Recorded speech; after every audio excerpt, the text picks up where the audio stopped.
Iraq, 1991. The desert is on fire, not metaphorically. Literally, oil wells burning on the horizon, black smoke turning noon into midnight. And through that smoke, moving faster than anything its size has any right to move, comes something that doesn't fit any category the enemy was prepared for. Not a tank, not a personnel carrier. Something in between, and in some ways better than both. The M2 Bradley. 33 tons of American engineering philosophy made steel. A 25mm chain gun that fires 200 rounds per minute. Tau anti-tank missiles that can kill a tank from 3 kilometers. Night vision that turns darkness into daylight. And a crew that can fight from inside it, fight from outside it, and do both at the same time. In the Gulf War, the Bradley destroyed more Iraqi armored vehicles than the M1 Abrams did. Let that sink in. The infantry fighting vehicle, the machine designed to carry soldiers, not to be the main killer on the battlefield, outscored the main battle tank in confirmed armor kills. But the Bradley almost never existed.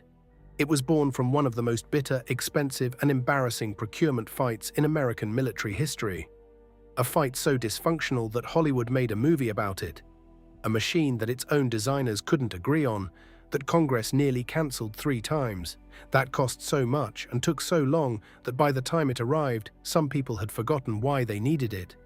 How did a vehicle that nearly destroyed itself before it ever entered service become one of the most effective fighting machines of the 20th century? And why is it still fighting today in Ukraine, proving that the arguments about what it should be were worth having? Stay with me. To understand the Bradley, you have to understand the nightmare that American military planners were living in the 1960s and 1970s. The scenario was Central Europe. Specifically, the Fulda Gap, a corridor through the hills of West Germany where NATO strategists believed the Soviet Union would pour its armored divisions if war came. Thousands of tanks, thousands of armored personnel carriers. A tidal wave of steel moving west at operational tempo, trying to reach the Rhine before NATO could organize a coherent defense. The M113, for all its virtues, was not equipped for this fight. It could carry infantry, it could protect them from small arms, but it had no ability to engage Soviet armor directly, no ability to fight alongside tanks in a fluid mechanized battle, no ability to suppress enemy infantry in fortified positions while friendly troops maneuvered. In the scenario that mattered most, the M113 was a bus. A useful, reliable, amphibious bus, but a bus. The Soviet answer to this problem was the BMP-1, introduced in 1966. The BMP was a revelation and a shock. It was fast, it was amphibious, it carried infantry, and it had a 73mm gun and an anti-tank missile, meaning it could engage and destroy NATO armor directly. The BMP wasn't a personnel carrier that happened to have a gun. It was a fighting vehicle that happened to carry infantry. NATO had nothing comparable. And the realization of what the BMP represented, that the Soviets had fundamentally changed the concept of mechanized infantry, forced a rethinking of everything American ground forces thought they knew about armored warfare. The answer had to be something entirely new, not just a better M113, something that could fight alongside tanks, suppress enemy positions, engage and destroy enemy armor, and still carry the infantry squad that would dismount and take the ground when the vehicles couldn't go further. It was, on paper, an impossible combination of requirements, and the attempt to meet them would nearly tear the program apart. The story of the Bradley's development is one of the most painful chapters in American defense procurement history. It is also ultimately a story about what happens when an institution forces itself to confront what it actually needs, rather than what it finds comfortable.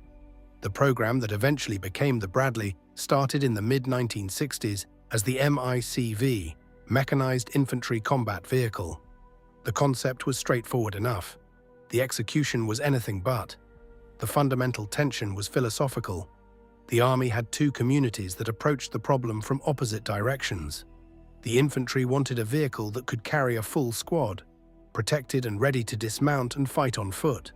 The armor community wanted a vehicle that could fight from within, that could engage enemy armor and suppress enemy positions from the vehicle itself, keeping crews protected.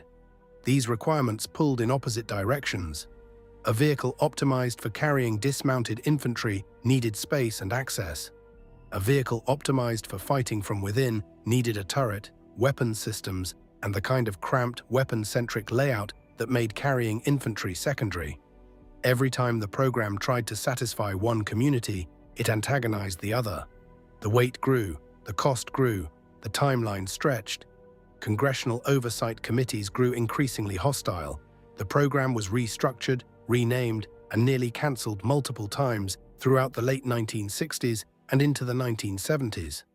The man who became most associated with the criticism of this process was James Burton, a Pentagon test official whose battles with the Army over realistic survivability testing became legendary and became the basis for the 1998 film Pentagon Wars, starring Kelsey Grammer and Carrie Elwes.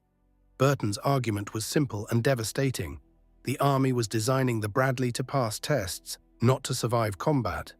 The armor was being specified to meet requirements on paper rather than to stop the weapons it would actually face in the field. The resulting combat between Burton and the procurement establishment was bitter, prolonged, and ultimately productive. The Bradley that emerged from the process was better for having been forced through it, more realistic in its protection specifications, more honestly tested against actual threats. It cost more and took longer. It was also more likely to keep its crews alive.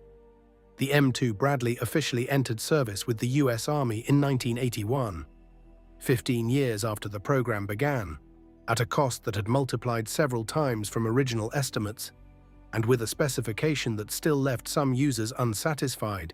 The infantry said it carried too few soldiers. The armor community said it still wasn't a proper fighting vehicle. What it actually was, as combat would prove, was something neither community had quite imagined. Something genuinely new. Let's talk about what the Bradley is, in the form that went to war. 33 tons. Larger and heavier than anything in the personnel carrier category, lighter and more agile than a main battle tank. The armor, aluminum hull with steel and spaced laminate add-ons, was designed to defeat 14.5mm heavy machine gun fire from the front and 7.62mm fire from all around. Not tank-grade protection, serious protection. The heart of the Bradley is the two-man turret. Commander and gunner side by side with a weapons suite that no infantry fighting vehicle of its era could match. The M242 Bushmaster 25mm chain gun, 200 rounds per minute, dual feed. The gunner can switch between armor-piercing and high-explosive rounds without stopping. Effective range against light armor, around 1,500 meters. Against infantry in the open, devastating at ranges that make return fire extremely difficult. Against helicopters, more than capable. The Bushmaster is not a weapon that asks permission. It announces its presence and its intentions simultaneously. The Tau missile system. 2 missiles ready to fire, with reloads carried inside. Effective range, 3,750 meters. Against armor, capable of defeating any tank fielded by the Soviet Union at the time of the Bradley's introduction, and most tanks fielded by anyone since. The Tau turns the Bradley into a tank killer at ranges that give it significant tactical flexibility. It can engage and destroy heavy armor before that armor can effectively engage back. The coaxial M24 OC 7.6 2mm machine gun for close-in work and suppression. Night vision and thermal imaging that by the standards of its introduction were extraordinary. The Bradley's crew could see and fight in conditions that made the enemy essentially blind. In the Gulf War, this advantage was decisive in ways that the raw specifications don't convey. The infantry compartment carries 6 soldiers, a squad reduced from the M113's 11, which was the compromise that satisfied nobody entirely and worked better than either community expected. The soldiers can fire their individual weapons through ports in the hull while remaining protected. They can dismount through the rear ramp into a fight that the Bradley's weapons have already shaped. The relationship between the vehicle and its dismounts is what makes the Bradley genuinely different from everything that came before. The engine, a Cummins VTA903T turbocharged diesel producing 600 horsepower, gives a power-to-weight ratio that translates to a top road speed of around 66 km per hour. fast enough to keep pace with the M1 Abrams in most operational situations, fast enough that enemy forces on foot have essentially no ability to disengage once the Bradley has acquired them. The Gulf War was the Bradley's examination, and it passed with a grade that surprised everyone, including the people who had built it. Operation Desert Storm began on February 24, 1991. The ground campaign lasted 100 hours. In those 100 hours, American Bradley units destroyed an extraordinary number of Iraqi armored vehicles. Official counts credited Bradleys with 280 confirmed kills of Iraqi armor, compared to 250 for the Abrams. The numbers have been debated since, but the basic fact stands. The Bradley performed as a tank destroyer in a way that its designers had theorized, but that nobody had seen in actual combat. The thermal imaging was the key advantage. Iraqi crews, operating older Soviet equipment without comparable night vision, were being engaged and destroyed by Bradleys they could not see. The engagements happened at ranges and in conditions that negated whatever advantages Iraqi numbers might have provided. It was, in the most literal sense, like fighting blind against an opponent who could see perfectly. The 25mm Bushmaster shredded light armored vehicles, BMP infantry fighting vehicles, BTR personnel carriers, armored cars, with a lethality that was almost casual. For vehicles that the Iraqi army operated in large numbers, the Bradley was simply lethal at ranges that made defense nearly impossible. The Tau missiles handled the heavier armor, T-55s, T-62s, the occasional T-72, at ranges that gave Bradley crews significant standoff advantage. Bradley losses in Desert Storm were 19 vehicles, 3 to enemy fire, 12 to friendly fire incidents that became a painful lesson in the importance of identification systems and battle space management, 4 to other causes. The friendly fire losses were a genuine tragedy and a genuine tactical failure. They were also a reminder that the Bradley's thermal signature, at night, in degraded visibility conditions, looked enough like an Iraqi vehicle to be misidentified by other American systems. The lessons were learned: improved identification systems, better battle space management protocols, clearer communication procedures. The Bradley that fought in Iraq in 2003 was a more mature system operating in a more mature doctrine, and the friendly fire incidents of 1991 were not repeated at the same scale. Iraq 2003 was a different kind of war, urban, close, against an enemy that had dispersed rather than concentrated. The Bradley performed in conditions for which it was not specifically designed and performed well. Urban combat at close range, against RPG teams and improvised explosive devices, is not what the Bradley was built for. It adapted. Its crews adapted.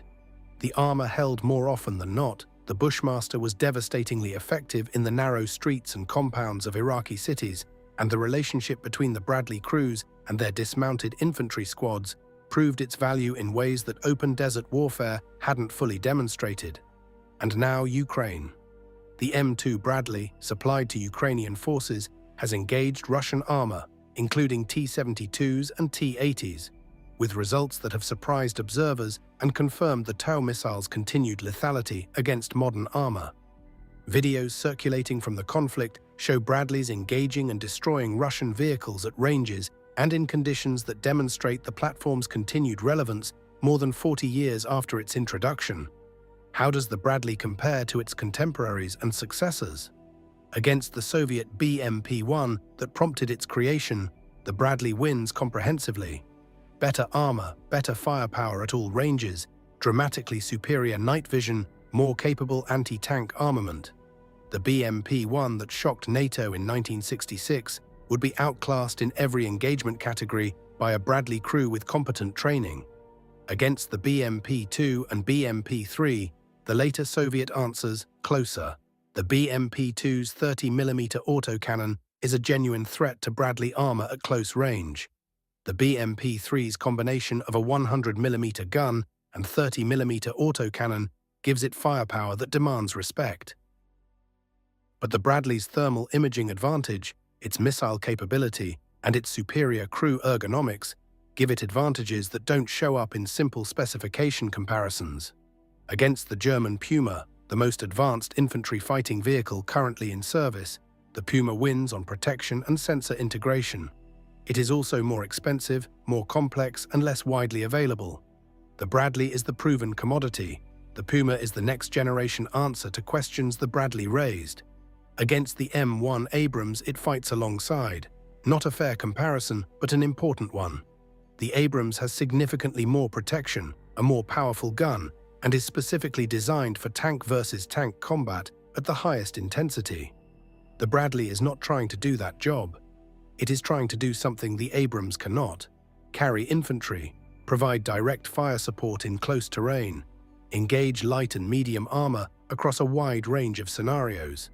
The two systems are complementary, not competitive. What is the Bradley's legacy? It is the proof that the concept of the infantry fighting vehicle, the idea that infantry and their vehicles should fight together rather than the vehicles simply delivering infantry to the fight, was correct. The Bradley didn't invent that concept. The BMP did. But the Bradley proved that the concept could be executed at a level of sophistication and lethality that changed what mechanized infantry could accomplish on the battlefield. It is also the proof that procurement fights, ugly and expensive as they are, sometimes produce better equipment than smooth, unchallenged development. The Bradley was better for having been forced through 15 years of argument. The testing was more realistic. The survivability was more honestly assessed. The result was a vehicle that kept its crews alive in conditions that would have killed them in lesser machines. The men who drove Bradleys in the Iraqi desert in 1991 and 2003, and the Ukrainian soldiers driving them today, are operating a machine that was nearly killed by its own birth process, and survived to become something genuinely extraordinary. It wasn't the vehicle either side of the argument wanted, it was something better, the vehicle the battlefield needed. So here's the question for the comments: has the Bradley's era passed? In an age of drone warfare, precision-guided munitions, and anti-tank missiles that can be fired by a single soldier from a concealed position, does a 33-ton vehicle with a crew of 3 and 6 infantry still make sense? Or has the Bradley's success actually made the argument for its own obsolescence? Tell me what you think. Like if you enjoyed this, subscribe if you haven't already, and I'll see you next time.